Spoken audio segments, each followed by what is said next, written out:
Second week now of Chowder and Chat, and as you know, our conversation will be throughout the Chowder and Chat during our Lenten season here at St. Anthony's concerning the apparitions of our Blessed Mother at Fatima. As you know, we're preparing for the 100th anniversary of those apparitions, which began on May 13th, 1917, and continued through October 13th, 1917. Now, the apparitions, the reason why we kind of got the idea, not only because of the date of the anniversary, being the centennial, but also, as you know, the beautiful painting that we have at St. Anthony's, of the reredos of the church, which depicts the apparitions. And we talked about that a little bit last week, how beautiful that painting is, how important it is, I think, for our parish community. And so that was kind of what spurred me on to say, let's talk a little bit about it. Today, I'm going to focus on the three children of Fatima, to whom our Blessed Mother appeared. Fatima, first of all, we should know, is a very small town that's just north of Lisbon. Actually, Fatima is a very common Muslim name. I didn't know that. Used for girls. And it means, listen to this now, it means the shining one. Fatima was the name given to one of Muhammad's daughters. And during the Muslim invasion, the town was named after a 12th century princess named Fatima, who converted later in her life from Islam to Christianity when the Iberian Peninsula was reconquered by the Christians. So I thought that might be a little tidbit. I never knew actually what Fatima, why it was named Fatima, but it goes back to the times of the Muslim invasions. It was in this region that three small children, Lucia de Jesus Santos, Francisco Mato, and Jacinta Mato. Francisco and Jacinta were brother and sister, and Lucia was their older cousins. And they all lived in that region. Now, the one question you might want to ask is, well, why to the three children? Why would our Blessed Mother appear to three children? No one can say for certain, but it seems to be what happens when there's apparitions of our Blessed Mother. The apparition in Medjugorje, for example, was children ranging in age from 10 to 16. Bernadette was 14 when Mary appeared to her in Lourdes, France. The apparition of Our Lady of La Salette was to two children. Now, the apparition of Mary in Guadalupe to Juan Diego, now you might say, well, he was no kid. He was actually 57 years old. But he was a recent convert to the faith. And so, taking a wider scope of children, a child in faith, as he was that new convert to Christianity. He was a very simple and humble Indian peasant. Perhaps it's suggested by some that Blessed Mother appears to these children and to the simple and the humble to affirm the dignity of all people. I think it's an interesting thing to stop and think. I would add, personally, maybe they're more open than many of us who get closed-minded very easily for many different reasons. Cardinal Ratzinger, Pope Benedict XVI, he offered this thought in 1996. He explained that Mary did not appear in order to cause a sensation, but to recall the world by means of simple people to simplicity. That is, to the essential, to conversion, to prayer, and to the sacraments.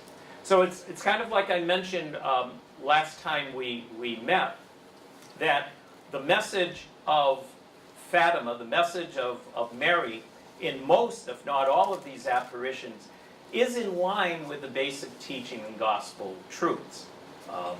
Conversion, prayer, sacraments. The three pastorinhos, or the little shepherds, I mentioned were Lucia, Francisco, and Jacinta. They all lived in an area of the parish in Fatima. Is Fatima, the village of Fatima, and there's a very, very small little section, Falmouth. And it's right there that we see that the children lived. That was a one-street village located about 1 kilometer from Fatima proper. And so you can see how close everything is. Lucia was the eldest of the 3 children. She was born on Holy Thursday, March 28, 1907. Her mother was a devout Catholic, and Lucia was baptized 2 days later on Holy Saturday.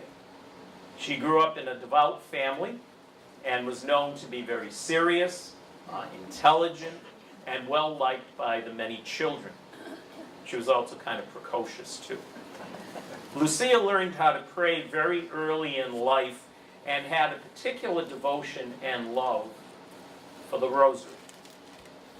There's a story that is told once, was actually told in her memoirs by Lucia. She overheard her mother one day asking her father which fruits from the farm were to be ready to be picked. So he answered, well, the fruits that are ready when the Holy Spirit, as is right near Pentecost, and that would be the fava, the peas, and the cherries. So that Sunday, being Pentecost, when the pastor was teaching the children in the catechism class, he asked them if anyone could tell them what are the fruits of the Holy Spirit. And so Lucia raises her hand and she says, fava, peas, and cherries. Lucia received First Holy Communion when she was 6 years old. And when she went to confession for the first time, the day before the First Communion, she was told to pray her penance, as we all told in confession, but she was told to go and pray that penance before one of the several Marian statues that were in the church. And she chose, of the statues of Marian in her church, she chose the image of Our Lady of the Rosary. File that away. File that away. Interesting that in the final apparition in October, the Blessed Mother identified herself to the children as Our Lady of the Rosary. It seemed that Lucia grew up in a very loving house. While both parents were devout, Antonio always supported his daughter's claims, even at the objection sometimes of his wife. In spite of being a robust, healthy man, he died 2 years after the apparition. Her mother, Maria Rosa, was devoted for her great charity and kindness. Lucia's mother, however, had great doubts about the apparitions, believing that they were coming from her daughter's vivid imagination. And it took her a long time to kind of come around. At 8 years old, Lucia was given the family chore of being a shepherd for her family's small flock of sheep. And it was because of that chore that, along with her cousins, brought her to the Corfa, where the miracle happened. Lucia later entered religious life in the congregation of St. Dorothy in 1934, and that was in Spain. And she remained in that community until 1946, where she then entered the Carmelite community in Coimbra. She professed her final vows in 1948, and then she remained there until her death on February 13, 2005, at the age of 97. So that's the first of the 3 children. The next 2 are the cousins, Francisco and Jacinta Mater. Francisco, his parents, Olympia, his mother, Olympia, was a widow, and she had 2 children when she married Manuel Pedro Mato. Actually, he's devotedly known as T. And together they had 7 children, the youngest being the shepherd children, Francisco and Jacinta. And they were born in that same village like their older cousin, Lucia. Olympia and Manuel, or T, gave their children a very rich example of faith. They too, at first, were rather leery about this story that was told to them about the apparitions.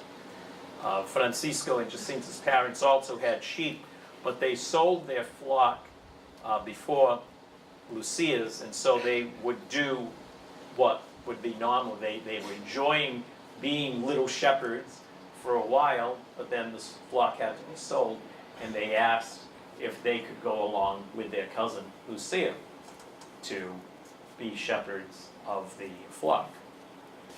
Francisco was born on June 11, 1908, and he was baptized on June 20th.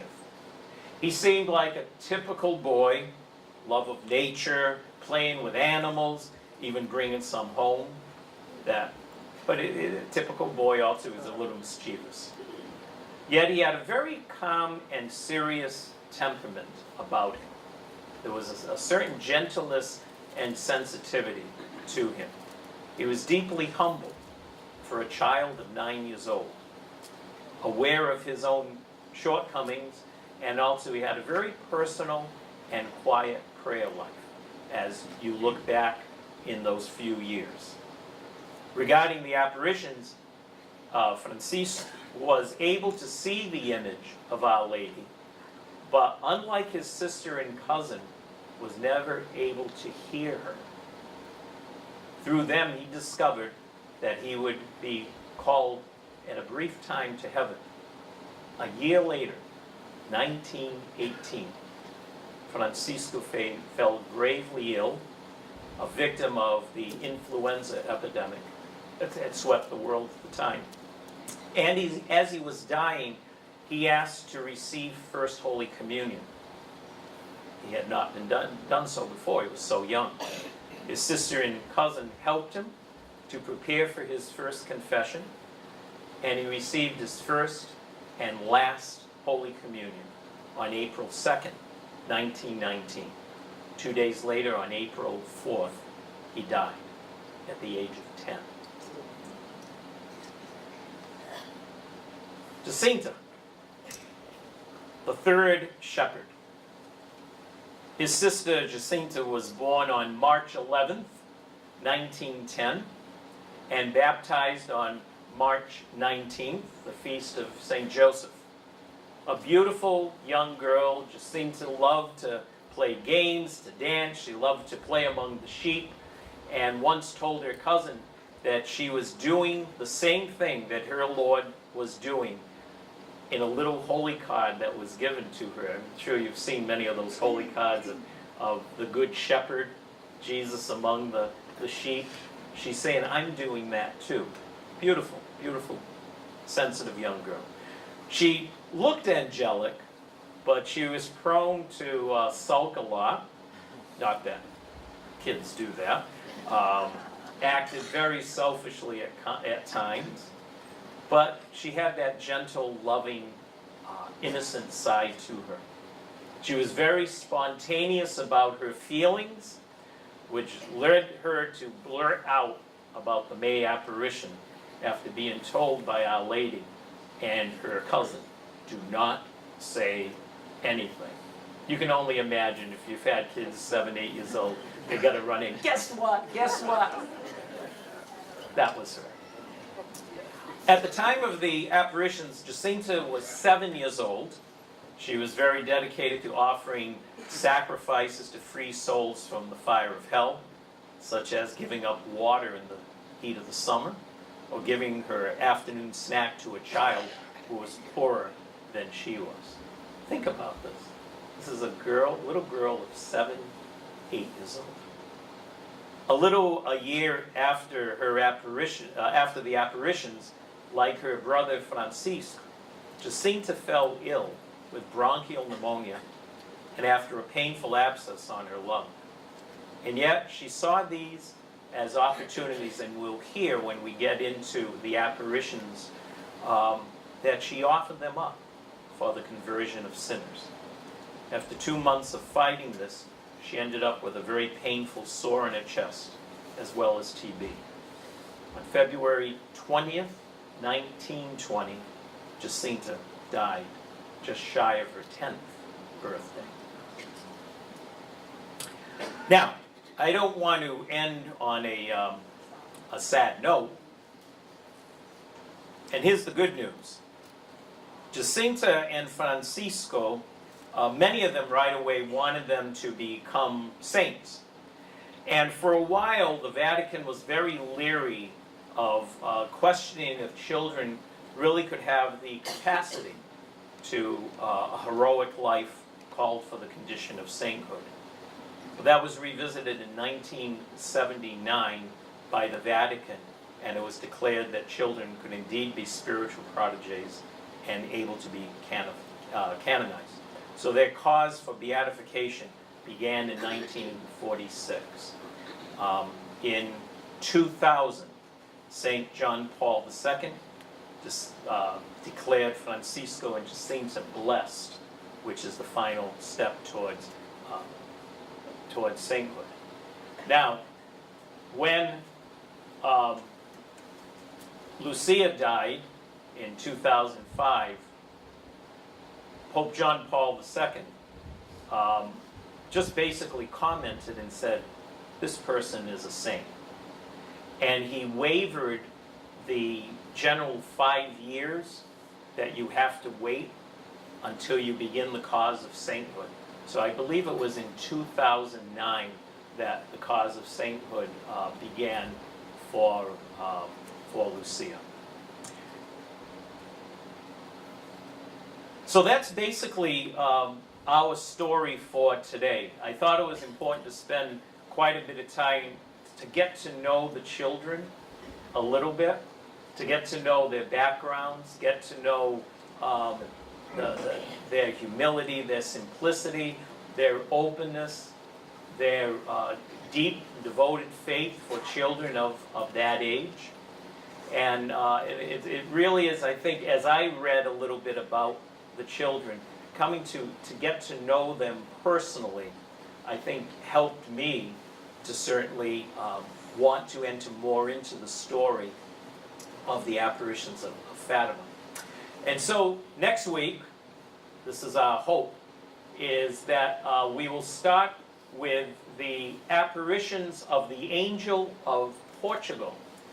Again, many might not realize that before the apparitions of Mary, there were other apparitions.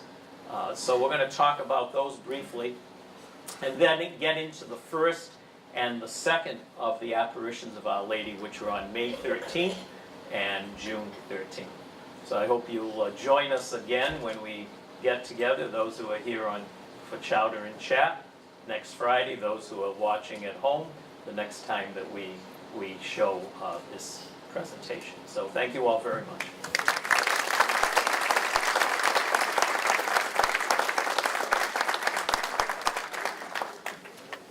Are there any comments or questions before we adjourn?